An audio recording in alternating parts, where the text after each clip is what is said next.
বরের জন্য বানাচ্ছি ডিম পোচ। মাত্র একটু তেল দিয়েছি, দিয়ে তবে গরম হোক ফ্রাই প্যানটা। দেখো ডিমটা ফাটালাম, এই কারণে আমি বাটিতে নিয়ে ডিম ফাটাই। ডিমটা পুরো পচা।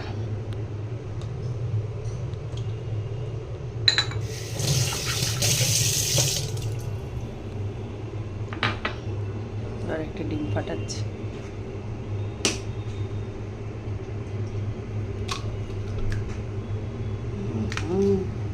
ডিমগুলো কি পচা বেরোচ্ছে।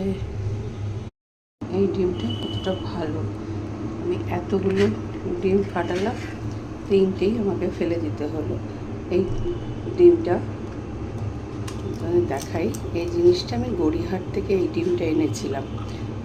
গড়িয়াহাটে যে সরকারি দোকানগুলো হয় না, পেছনের দিকে বাজারে, ওই দোকান থেকে। এই ডিমটা এতটাই ভালো, বর্মশাই বুঝতেই পারেনি, অনলাইনে এই ডিমগুলো এনেছে 6টার প্যাকেট, তার মধ্যে 3টে ফাটিয়েছি, 3টেই পচা।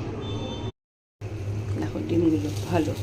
আমরা যখনই ডিম আনি না, গড়িয়াহাটের ওই মার্কেটটা, যে ব্যাক সাইডে যে মার্কেটটা আছে, ওখান থেকে আমরা ডিমটা কিনি। ডিম বলো, চিকেন বলো, সবটাই আমরা ওখান থেকেই আনি।